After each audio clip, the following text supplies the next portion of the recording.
Hola, ¿qué tal? ¿Cómo están? Estamos absolutamente en vivo y en directo. Ya se están uniendo. Natavek, la veo ahí ya sumándose a este segundo capítulo de Dos en la Ciudad que transmitimos en conjunto con The Clinic, por supuesto, a través de su Instagram Live. La semana pasada partimos este ciclo de conversaciones con chilenos que viven en México. Conversamos con la alcaldesa, voy a decir, con la embajadora de Chile en México, Beatriz Sánchez, un lindo capítulo en el que nos contó de alguna manera cómo estaba llevando a cabo su trabajo. Hoy tenemos un capítulo muy especial porque ocurrió algo en el día de hoy que lo hace doblemente especial. Vamos a conversar con el escritor chileno, y a estas alturas ya escritor del mundo, ¿no? Alejandro Zambra, uno de los escritores más destacados en lengua hispana, ¿no? Con libros como Bonsai, La vida privada de los árboles, Facsímil, qué sé yo, son muchos, ¿no?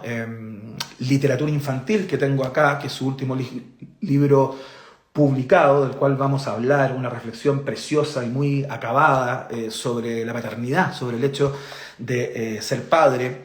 Vamos a estar comentando su perspectiva con respecto a las cosas y asuntos que pasan en Chile, ¿no? Planta Carnívora me dice que si es algo relacionado a Fito Páez. No, no tiene que ver con Fito Páez la conversación del día de hoy. Manden de inmediato sus preguntas, comiencen a preguntar porque vamos a copiarlas todas, las vamos a juntar y van a ser parte de la conversación que vamos a tener en breve con Alejandro Zambra, quien acaba de ganar el día de hoy el premio a la narrativa iberoamericana Manuel Rojas 2023, un premio tremendamente importante que entrega el Ministerio de las Culturas, el Arte y el Patrimonio en Chile. No lo había ganado hasta ahora, se instituyó el año 2012, no lo había ganado ningún escritor o escritora chilena, es la primera vez que se le entrega a un chileno. Así que eso pasó hoy, mientras yo preparaba esta pauta, increíblemente, de repente entro en Twitter y ahí estaba, Alejandro Zambra, nuevo premio Manuel Rojas 2023, tremendamente importante, así es que vamos a convocar a Alejandro Zambra para que se una a esta conversación, digamos, es el protagonista de esta conversación, como que se una. Espérate, soy tan malo para esto, discúlpenme, ¿eh? Soy lento, es que tengo los dedos gorditos, entonces me cuesta digitar, pero ahí lo estamos llamando en este momento.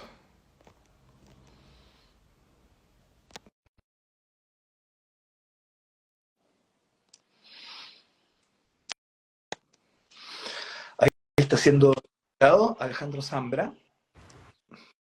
Uy. ¿Quién se une en este momento a la conversación? Qué maravilla, Alejandro, ¿cómo estás? Bienvenido a Dos en la Ciudad, a través de todas las plataformas de Clinic. Qué increíble tenerte, particularmente un día como hoy. ¿Cómo estás, hombre? Muy bien, Iván, muy contento. Muchas gracias por la invitación. Y claro, fue sorpresivo. ¿Sí? ¿Son sorpresivas estas cosas o uno más o menos tiene como un aviso días previos a que se haga público, por ejemplo? Bueno, le estábamos contando a todas las personas antes que te sumaras tú que hoy día, increíblemente, mientras hacía la pauta de esta conversación y la preparaba, veo Twitter y pum, empieza a saltar por todos lados, en todos los portales electrónicos, este premio iberoamericano a la narrativa Manuel Rojas 2023, entrega el Ministerio y el Patrimonio, ¿no? Un premio tremendamente importante. ¿Cómo te llega este premio? ¿No hay una previa? ¿No es que te hayan llamado como hace días, oye, sabes que vas a ganar? No, muy sorpresivo porque el jurado delibera y luego es bastante amplio porque es un premio de trayectoria para todos los narradores de la lengua, ¿no? Entonces, claro, nunca se lo habían dado a un chileno. Fue un sorpresón. Oye, ¿y por qué te parece que es una gran sorpresa? Porque bueno, hace bastante tiempo que te has convertido en un escritor fundamental para las letras hispanoamericanas, ¿no? El primer premio que ganas, has ganado varios del corte, quizás no tan importantes como este, o tal vez sí, ¿no? Entonces, ¿de verdad te agarra de sorpresa una cosa como esta? ¿O podía ser, digamos, ¿no? Sí, pero podía no ser también y estaba de lo más bien, ¿no? O sea, es que es muy subjetiva la literatura también, entonces uno no puede estar pendiente de esas cosas, ¿no? Hay tantos escritores y escritoras deslumbrantes, o sea, y luego cuesta mucho, de verdad cuesta juzgar el trabajo propio, o sea, uno está completamente inhabilitado, entonces, claro, pones todo tu corazón, toda tu energía y en la biografía de todas las personas que escriben hay siempre esa porfía, ¿no? Esa persistencia, poquito a poco vas ganando más bien tiempo para dedicarte al ocio, que es lo contrario del negocio. Y en eso está puesta la energía, realmente. Eh, entonces, claro, eh, es maravilloso y a la vez uno se siente un poco avergonzado también, así como incómodo, de una forma muy, muy bonita, ¿no? O sea, es de la Están buena... mandando un saludo en este momento a través del Instagram, todas las personas que nos están escuchando. Alejandro, qué grande Alejandro, felicitaciones Alejandro. Les recordamos a todos y a todas que estamos conversando con el escritor Alejandro Zambra. Este es el segundo capítulo de Dos en la Ciudad, un ciclo de conversaciones con chilenos y chilenas que viven en México, por distintas circunstancias se instalaron en esta ciudad, ¿no? Entonces, se lo preguntamos la semana pasada a la embajadora Beatriz Sánchez, son más predecibles, digamos, las de ella, no así las tuyas. ¿Cuáles son tus circunstancias? ¿Por qué llegaste a este país pudiendo estar en cualquier otro? A propósito de tu ocupación, ¿no? Con un computador estamos. Bueno, bien circunstancial. Me enamoré de una mexicana ahí en territorio neutral, nos conocimos, y, y teníamos que decidir si vivir en México o en Chile, y lanzamos una moneda al aire. No, no es cierto. No, Eh, yo lo digo muy conversamos muy bien y bueno, ella tiene una editorial, es una escritora, Jasmina Barrera. Eh, y creo que yo era más portátil que ella en ese momento y queríamos tener un hijo. Eh, imaginamos, tratamos de imaginar cómo sería, ¿no? Eh, eh, de manera que los dos pudiéramos seguir escribiendo. claro. Eh, y, y, por eso me vine acá, que claro, México me gustaba mucho, había venido otras veces, pero no hay un contexto profesional. Más bien yo dejé mi trabajo habitual, que durante 15 años fue de profesor, un trabajo que me gusta mucho, un trabajo súper difícil, súper demandante, en que tienes que ser muy autocrítico. Pero claro, también quizá era el momento de, de apostar por escribir, ¿no? O sea, estar acá. Igual de pronto hago clases, a veces escribo en revistas o en prensa, que eran mis pegas habituales. Entonces no tiene mucho contexto mexicano, salvo que entré a una familia mexicana, ¿no? O sea, mi hijo eh, habla completamente chilango. Qué bacán. Oye, uno supone, y la literatura sí lo relata, ¿no? Cuando los escritores hablan del oficio de escribir, muchas veces hablan de la inspiración que le entrega el lugar en el que vive, ¿no? O es la calle, o es su cultura milenaria o robusta, o es, qué sé yo, su comida, su gastronomía y sus múltiples costados, ¿no?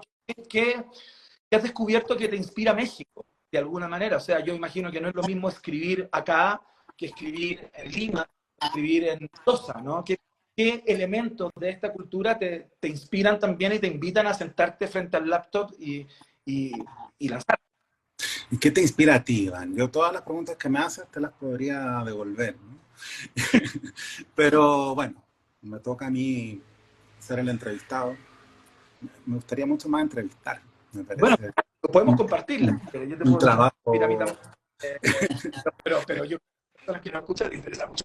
Y yo todos los días me pregunto eso, porque yo estoy muy conectado con Chile. Y la verdad es que extraño mucho Chile. Eh, no es fácil, sobre todo estos últimos años tan acontecidos, eh, ese sentimiento, ¿no? De pronto uno podría insertarse más en la cultura mexicana y olvidarse un poco de Chile. Yo en un punto me pregunté qué clase de chileno que vive fuera voy a ser, ¿no? Entonces, por un lado está ese chileno que, que se enoja con Chile y vive por definición El resentido rabioso. y bloquea a Chile en el fondo. Y el otro que cree estar allá, ¿no? Lo que justo en estos años particularmente equivocado, ¿no? Porque durante la pandemia, si algo me quedaba claro y cada día hablaba con algún amigo chileno, Claro. es que no estaba allá, ¿no? Lo mismo en el estallido. Entonces, yo creo que ahí empecé a cachar que me iba a amargar un poco. Y no me gusta esa sensación, o sea, no me parecía atractivo desde ningún punto de vista amargarse. Y de ahí salió esta novela Poeta Chileno, que es una novela que escribí acá, eh, que no tiene nada que ver aparentemente con México, pero yo creo que sí tiene que ver porque, por ejemplo, solo conoces cuáles son tus palabras cuando las pierdes, ¿no? O sea, uno podría decir escribo en chileno, pero en realidad tampoco sabes muy bien a qué te refieres, ¿no? No estoy pensando en lo obvio, en los modismos, Por supuesto. sino más bien en estas cuestiones finas. El ejemplo que me da más risa es el de el verbo ocupar, ¿no? Que nosotros usamos mucho el verbo ocupar, que es un verbo territorial, ¿no? Claro. Entonces decimos, bueno, puedo ocupar el baño. Y solo te das cuenta cuando pides el baño que hay algo específico en esa frase, específicamente chileno, cuando te miran un poco raro, ¿no? Igual te prestan el baño, ¿no? Pero es como, Claro. este chileno quiere entrar al baño, poner una banderita chilena, cerrar y no salir nunca más, ¿no? O sea, como una... Y luego hay mil ejemplos así, o como usamos los chilenos y los peruanos, el de todas maneras, ¿no? Que es muy desconcertante para otros hablantes de español. O sea, vas a ir a mi fiesta de todas maneras.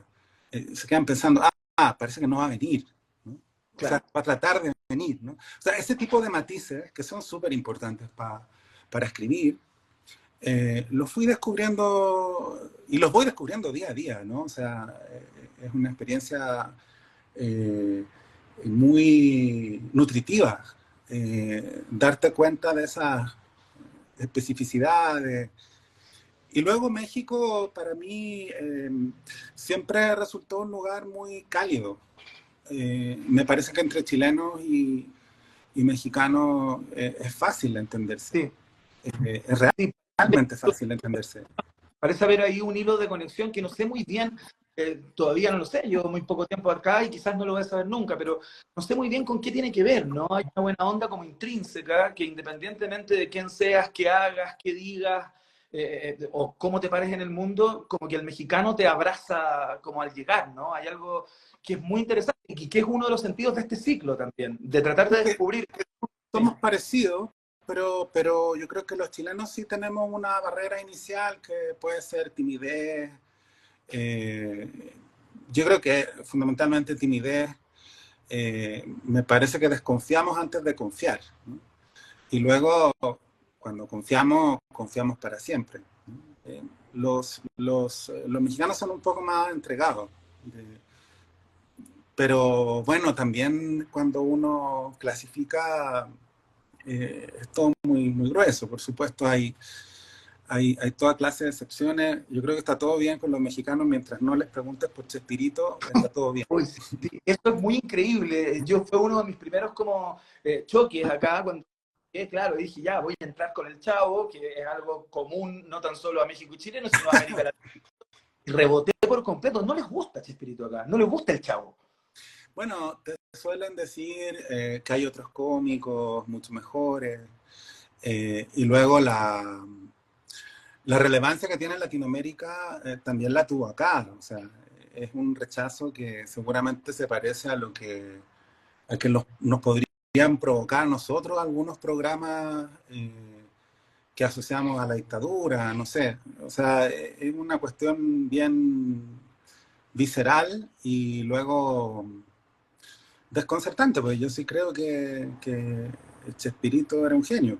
O sea, sí, a mí sí me parece eh, que, que, que sus libretos eran excelentes. Y claro, también nosotros crecimos, creo que daban El Chavo del Ocho y Chespirito en dos canales, ¿no? Sí, Casi simultáneamente. O y, sea, y era era sí, en mitad porque de la oferta televisiva. aparte cualquier cosa que le ponían a competir al Chavo en cualquier horario en Chile, claro, se las veía verdes, ¿no? Porque era una competencia bastante desleal hacia el Chavo, porque el Chavo siempre ganaba. Oye, Muy importante en la cultura popular, pero, por ejemplo, Jasmina usa incluso expresiones que vienen de ahí, pero no las asocia al programa, claro, ¿no? claro. Y me he dado cuenta que hay muchas personas acá que te asienten con el dedo, como lo hacía el Chavo, como eso, los mexicanos tienen súper incorporado eso del sí, con el dedo. No sé si te ha pasado. No, no sé, pero tal vez ya no debes insistir con buscarles conversación por ese lado. Ya hay que hablarlo.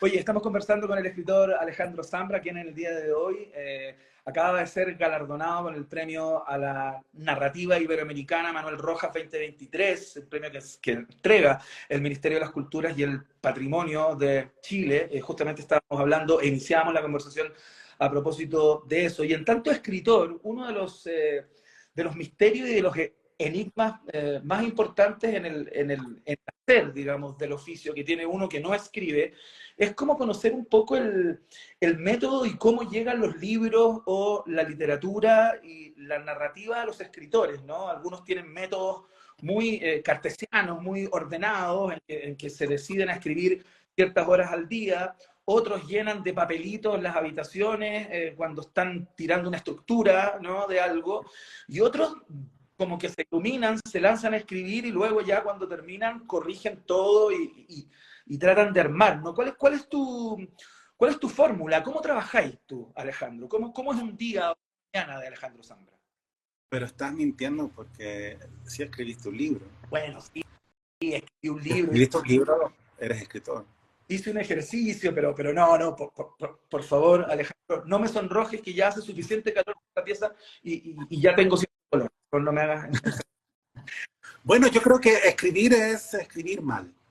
Eh, es construir un espacio en el que uno puede equivocarse. Entonces, eso nunca he querido perderlo.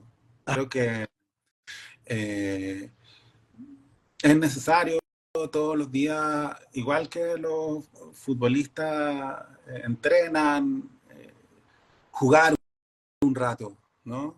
Quitarle presión a la escritura. Y por supuesto es difícil porque a todos nos falta tiempo, ¿no? Entonces, en general, en talleres o en instancias como esa, claro, te preguntan cosas para acortar camino, es razonable, ¿no? Por ejemplo, escribo en primera o en tercera persona, ahí siempre mi respuesta es muy decepcionante, ¿no? O sea, hay que intentarlo de las dos maneras, hay que pasar por toda esa sensación eh, abigarrada, difícil de describir, pero sobre todo yo creo que hay que permitirse la equivocación, ¿no?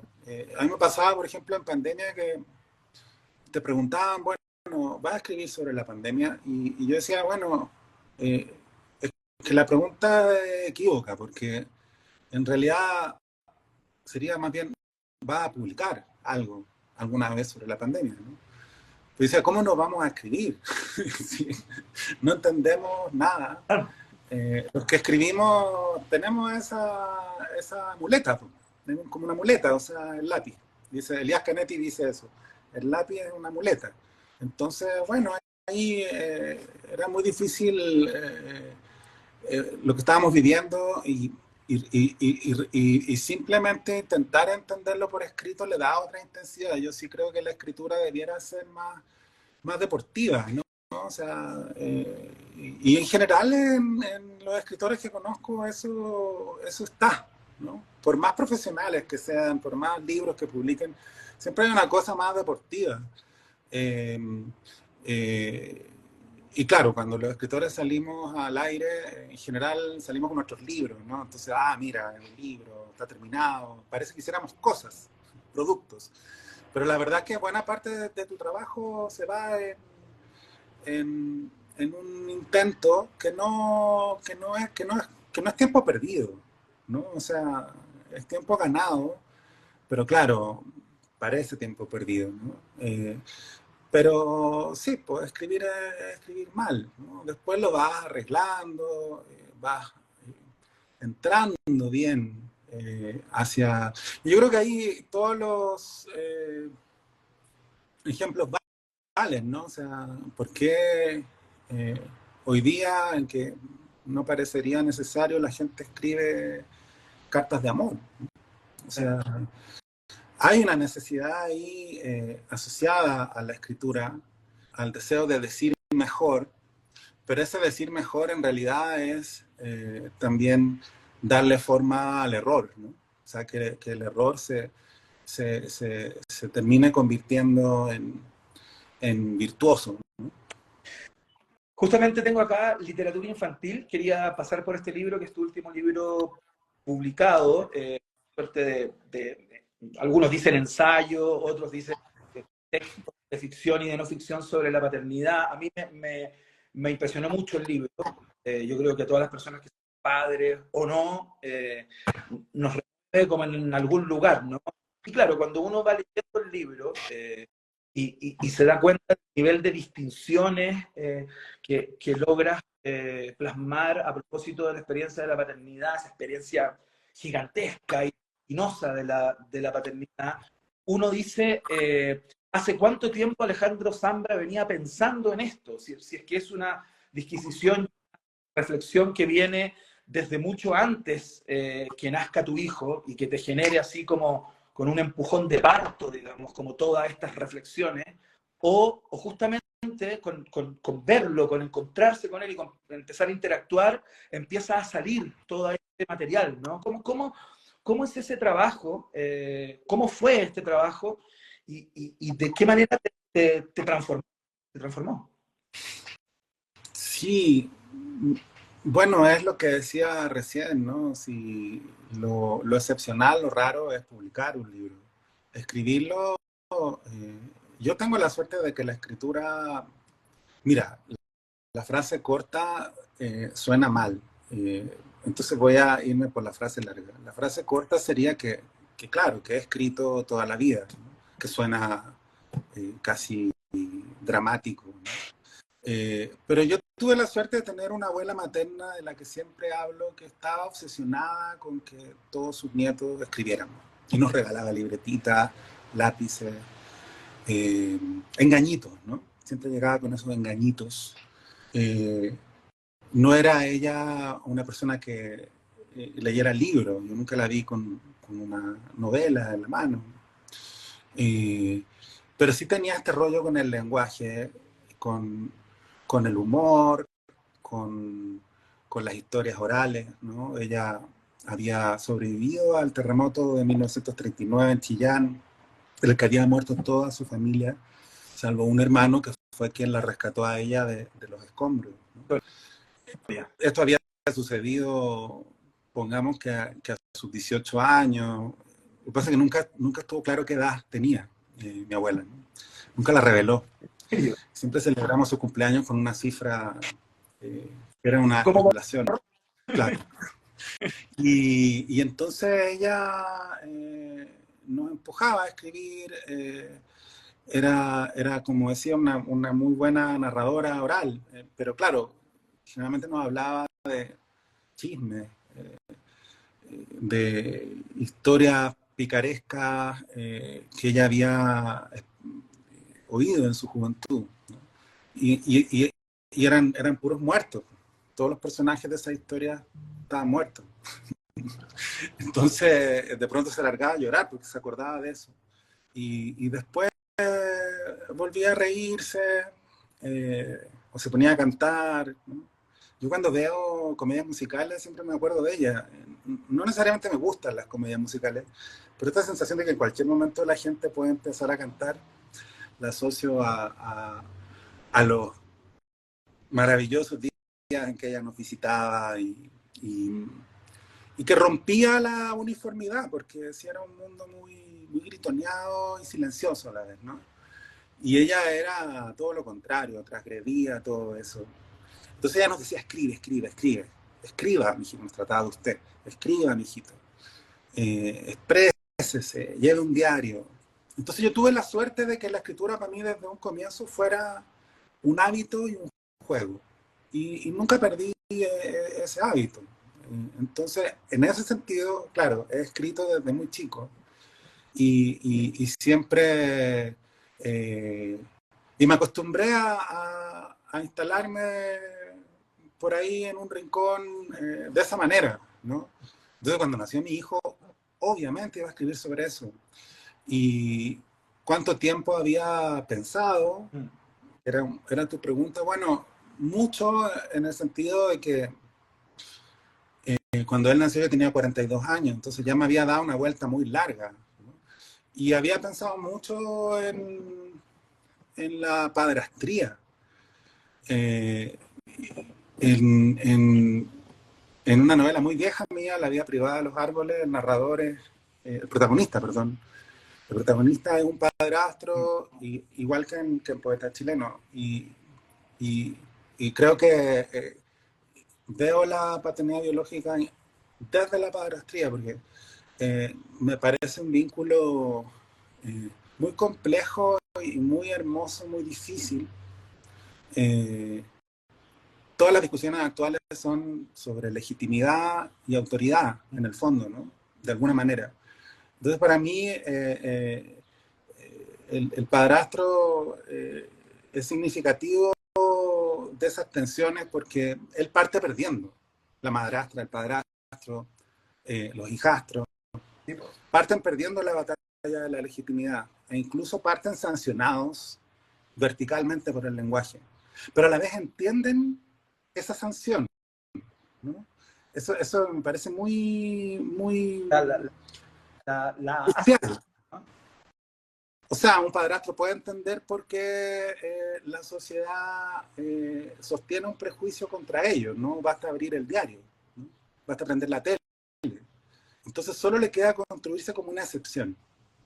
Y entonces este buen padrastro, esta buena madrastra, se construye como una excepción y desde fuera puede ser súper atractivo eso, ¿no? Para hacer una película, por ejemplo.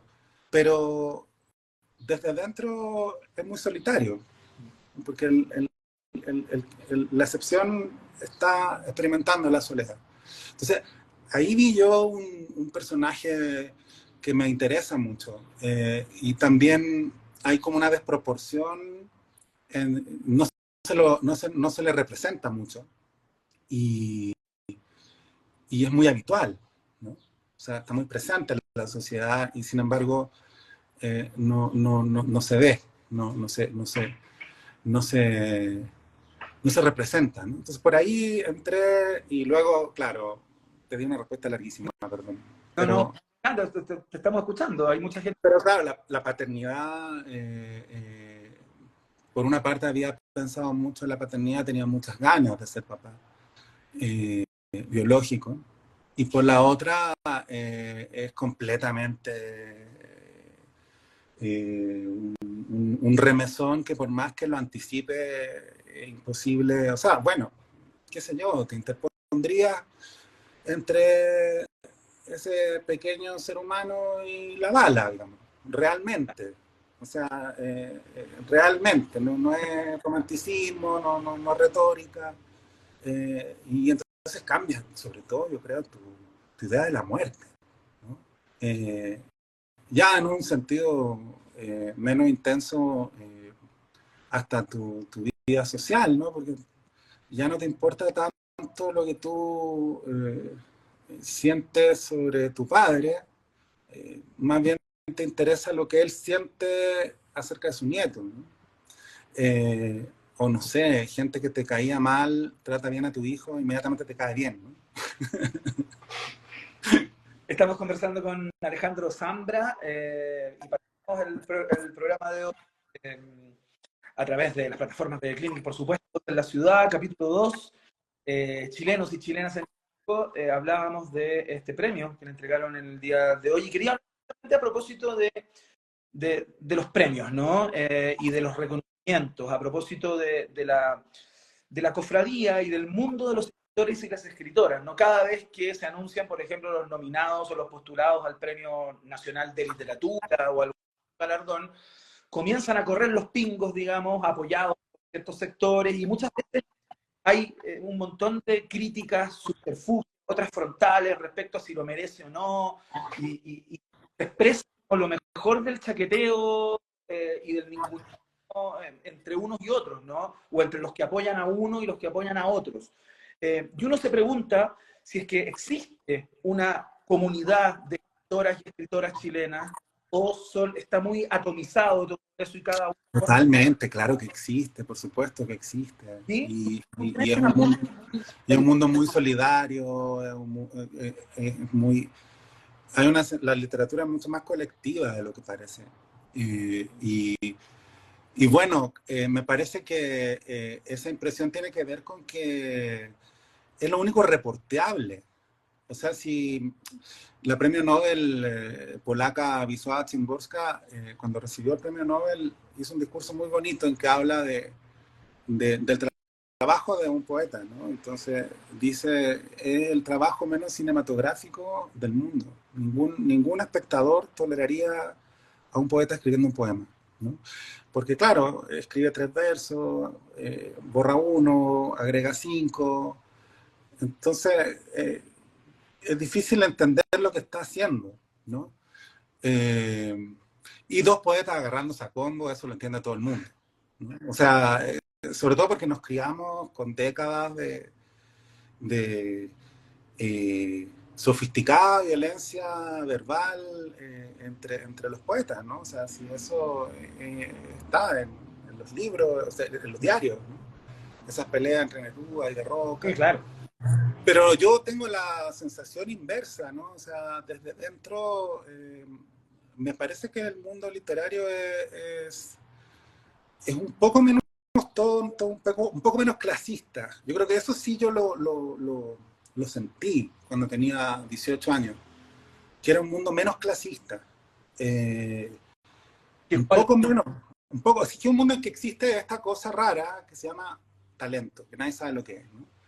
Y entonces establecía relaciones a veces competitivas igual, pero que tenían que ver con esta discusión sobre el talento, ¿no? Por poner un solo ejemplo. Pero más bien siento yo que es un mundo donde es muy importante el grupo. Eh, y bueno, la novela Poeta Chileno nace también de esa sensación, o sea, en el fondo son 2 familias, ¿no? Una familia que yo llamo la familia Astra y después la familia literaria. Y la familia literaria ampliada, ¿no? Me acuerdo una vez que fue un lanzamiento eh, y me encontré con muchas amigas y un par de amigos que no veía hacía 15 años. Y no había ninguna distancia, ¿no? O sea, sabíamos perfectamente cómo conversar, ¿no? Y ahí hubo uno de los gérmenes, digamos, de la novela. Y pensé, claro, esto es una familia, es como esos asados que de pronto llega un primo en segundo grado que ahora pololea con una amiga del colegio. Hay una comunidad y esa comunidad, claro, es pendenciera, pero no creo que más que otras comunidades. Eh, lo que pasa es que también muchas veces la manera de hacerse notar es gritar, pero eso es contingente.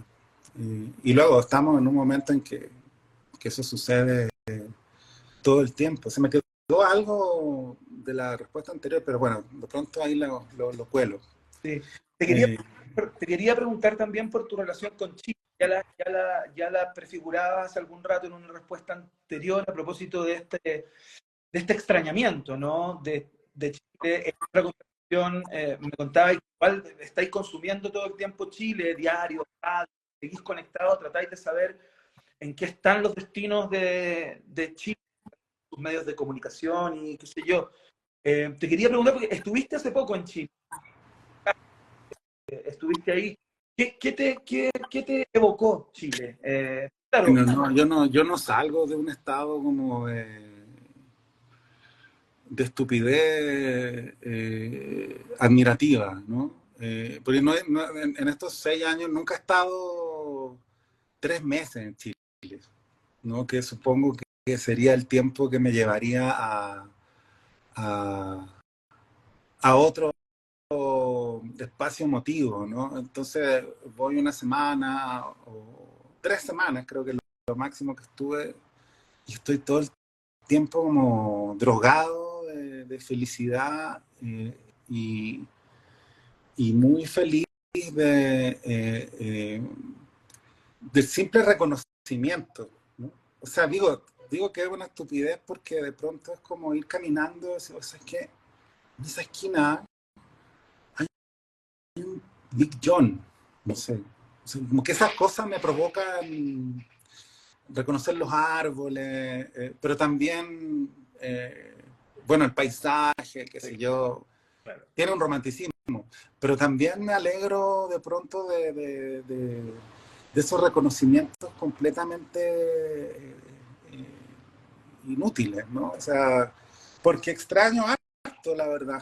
O sea, no porque esté mal acá, al contrario, me gusta mucho lo que hemos armado acá. Pero claro, yo sé que eh, no es probable que volvamos, ¿no? Entonces, esa es y luego, bueno, con el lenguaje también, bueno, acá hay una comunidad muy grande de, de chilenas y chilenos, músicos, sobre todo músicos, que son los más eh, envidiables, creo yo, ¿no? O sea, me gusta mucho verlos trabajar. Eh, y entonces sí hablamos chileno constantemente. Pero hubo un tiempo más al comienzo en que el mero hecho de hablar en chileno me provocaba una felicidad anormal. Increíble, claro. Me hago la pregunta, ¿no? ¿Qué extrañas cuando extrañas? Como ¿qué es exactamente? La comida, o sea, yo no sé, no soy un crítico culinario, ¿no? Pero siento que hay algo ahí demasiado idiosincrático en la comida. Entonces, México tiene una gran cocina, pero yo iría siempre eh, a mi fuente de soda, digamos. Claro. Justo te iba a preguntar, a propósito del escenario, ¿no? ¿Cómo te va con el picante acá en México? Muy, mal, Muy muy mal. mal? ¿Eres Sí, pero no porque no me guste, sino, bueno, como decía Facebook, es complicado. Mira, Pero tampoco me vuelve loco, o sea, sí creo que de pronto se exagera, ¿no? O sea, se tapan algunos sabores, claro. eh, pero bueno, hay muchas cosas que me gustan de la comida mexicana y y se entiende la relevancia, la importancia que tiene la vida cotidiana. Claro. Hay un vínculo amoroso de los mexicanos con la cocina, ¿no? Que tiene códigos parecidos a los nuestros igual, ¿no? O sea, estoy pensando sobre todo en el sur, porque tengo la experiencia del sur, ¿no? Del sur de Chile, cómo se come en el sur de Chile, ¿no? Cómo se habla de la comida, ¿no? Cómo se planifica. Y eso.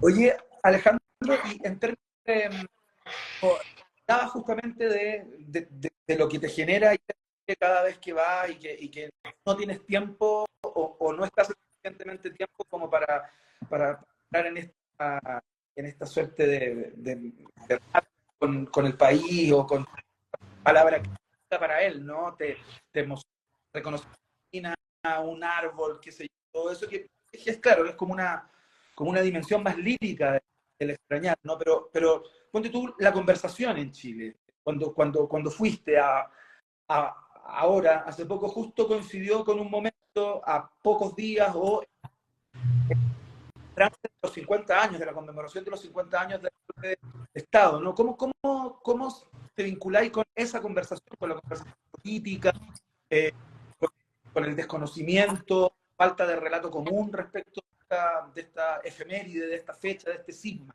¿no? ¿Qué te pareció lo que hablaba en Chile? Yo creo que estamos rehabilitándonos. O sea, a ver, en términos generales, yo siento que si Chile fuera no un país, sino una persona, y esa persona estuviera en terapia, un terapeuta razonablemente bueno no haría más que insistir en todo lo que ha pasado desde el estallido hasta ahora, ¿no? Y luego, si tú quieres hacer la película de, por ejemplo, la Convención Constitucional o del plebiscito, todos tienen que estar con mascarilla. O sea, lo que quiero decir es que hay algo ahí en la forma como se vivió la pandemia en Chile que está lejos de ser posible entenderlo. Lo digo con delicadeza, como te decía antes, no me interesa arrogarme en lugar de que está en Chile, ¿no? O sea, si algo me queda claro cuando voy a Chile es que no estoy allá, ¿no? Pero algo pasó en la forma de discutir, que todavía no se sintoniza bien. Y entonces, después de un rato, surge, yo creo que la única causa común para todos es la necesidad de afrontar el tiempo cronológico, o sea, la dictadura del tiempo cronológico. Todos estamos abrumados por esa forma de vivir que no que reduce nuestro espacio, ¿no? O sea, llevamos al enemigo en el teléfono y al enemigo en el bolsillo, ¿no? Y lo necesitamos. Y estamos aprendiendo a vivir de otra manera. Entonces yo creo que es un cambio bien profundo. Y los espacios como la conversación, la crianza, la creación, el amor,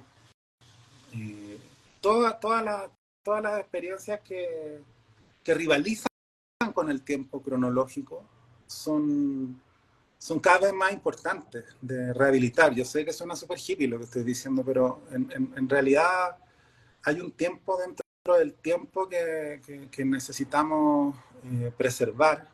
Y me parece que es parte de todo eso. La sensación de violencia, de enfrentamiento constante, la discusión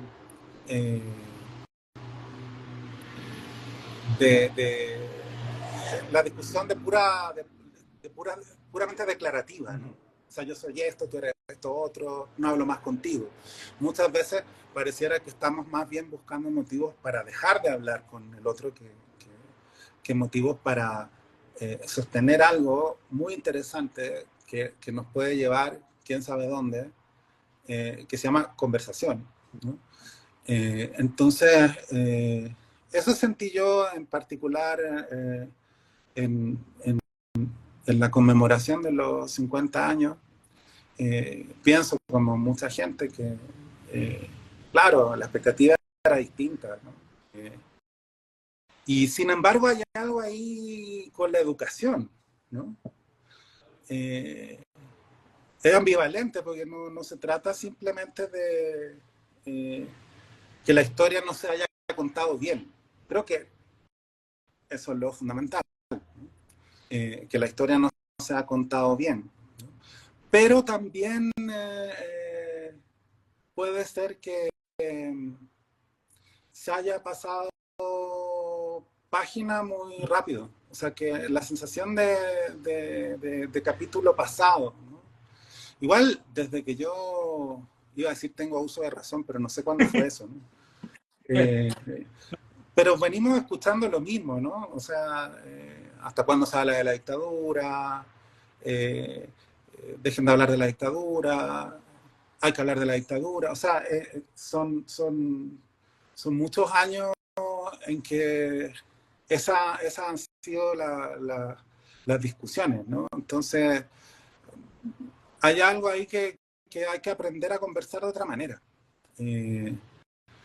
Creo que eso pasa en general. Se me había quedado pendiente una aclaración que me gusta hacer a propósito de literatura infantil, ¿no? Me gusta a mí también sacar el libro de la paternidad y abrirlo, por ejemplo, a la experiencia de crianza que tiene un hermano mayor, ¿no? Pero también establecer esa diferencia, porque hay un pequeño sector en todas las comunidades, una comunidad dentro de la comunidad donde, por ejemplo, la discusión sobre ser madre o sobre ser padre existe, ¿no? Pero muchas veces olvidamos cuán pequeño es ese sector, ¿no? Entonces consideramos que las discusiones ya las sostuvimos. Y en realidad quizás lo que hay que hacer es volver a sostener esas conversaciones de otra manera, ¿no? Ahora, yo siento, y por eso recurrí a esta idea del cuerpo, del país como un cuerpo, yo sí siento que hay una tensión que estamos en vías de comprender, y quizá tarde esa comprensión, ¿no? Y porque este paso de lo abierto a lo cerrado fue muy brutal en Chile, ¿no? Lo digo como alguien que no estuvo ahí, justamente, y que experimentó otra clase de problema. En México todo fue muy, muy distinto, ¿no? En términos de cómo se experimentó cotidianamente, y yo no podría decir si fue mejor o peor. Fue sin duda peor para muchas personas. Y por otra parte, claro, hay un punto en que libertad y desamparo se parecen mucho. Entonces, desde fuera, yo veía como una especie de angustia de la angustia, que tenía que ver no solo con lo que estaba viviendo Chile, que era lo mismo que estaba viviendo todo el mundo, sino con este entrarse repentino, justo en el momento en que menos ganas tenías de entrarte, justo en el momento en que la discusión, por supuesto, era brutal, pero se sostenía en esta realidad de vecinos que hablaban por primera vez, que de pronto se enfrentaban, que de pronto se convocaban, y existía una sensación de algo por venir, que fue arrancado, bueno, yo decía, el peor guionista, ¿no? Pone una pandemia ahí. Y, y parece que así fue. O sea, perdón, estoy casi a oscuras, no voy a prender esa luz. ¿Puedo hacer esas cosas o Y de no? repente voy a prender una luz. Sí. Y una luz excelente. Estamos conversando con Alejandro Zambra, escritor chileno, en este segundo capítulo de Dos en la ciudad. Ahí iluminó el espacio de manera de mejor, ¿no? Porque estaba quedando en una suerte de penumbra. Sí. Personas haciendo preguntas, Alejandro Zambra, quiero darle el espacio también, porque los combinamos, los invitamos a hacer sus preguntas en esta conversación. Uribe Armijo preguntó hace algún rato, quiero saber si a Alejandro le dan ganas de escribir alguna vez relatos fantásticos. ¿Alguna vez tira líneas? Sí, claro. En realidad yo, además que leo mucha literatura fantástica, de terror también. O sea, no leo, no me gustan muchos escritores que no tienen nada que ver, en teoría, con lo que yo hago. Pero yo sí siento la escritura como un espacio en construcción y me encantaría, también me interesan mucho otros lenguajes ahí que están al lado. Y claro, supongo que me va a faltar vida, pero por ejemplo el teatro me interesa mucho y nunca he estado ni cerca de hacerlo.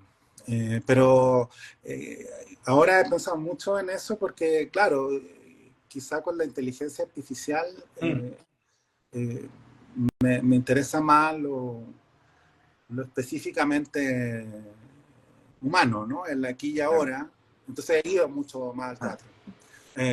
O sea, disfruto más esa sensación de fragilidad, ¿no? Que de pronto tiene que ver con la posibilidad de que se le olvide el texto Claro. a la actriz, pero también con el ser parte. Escribe también, a propósito de lo mismo, algo que va muy cerca, Rútico Morrevi te pregunta, ¿qué has pensado escribir para cine o canciones? Fíjate, dice, ¿le gustaría escribir canciones o películas? Series. Y escribí una película que no se ha filmado aún, de Fernando Lavandero, Mira. un cineasta que me gusta mucho. La hierba de los caminos se llama. Y ese fue un encargo, o sea, quiero decir, no conocía yo a Fernando, él se me acercó, construimos ahí un diálogo muy, muy, muy fructífero, muy hermoso. Pero claro, era su idea la que yo escribí. Y antes de eso escribí una película que se llama Vida Familia, que dirigieron Alicia Cherson y Cristian Jiménez, dos amigos míos. Bueno, claro. Y en realidad fue una especie de juego en el que yo aprendí un montón. Porque bueno, me enseñaron a escribir guiones, realmente yo no sabía. Y luego, claro, la música es una fantasía. Con mi hijo siempre escribimos canciones. Pero yo disfruto mucho de estos músicos que tengo alrededor, de verlos ahí trabajando. Claro. En algo que a mí me parece que casi no es trabajo, ¿no?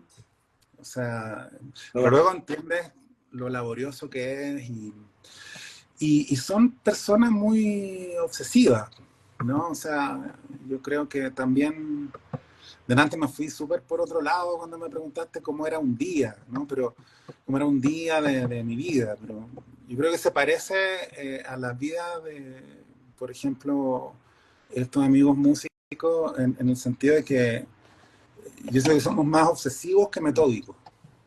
O sea, que el método o la constancia tiene que ver con la obsesión. O sea, como que te metes en una idea y no te la puedes sacar de la cabeza y luego al escribir entras realmente en esa dimensión.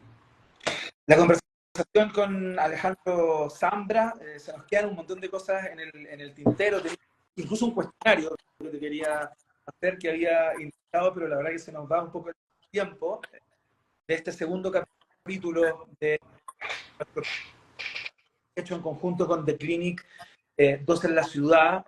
Ya conversamos con Alejandro Zambra. Mucho cariño por parte de las personas, Alejandro, que están atentamente siguiendo esta conversación. Hay muchas preguntas que hicieron que también quedaron ahí en el tintero, pero bueno, gran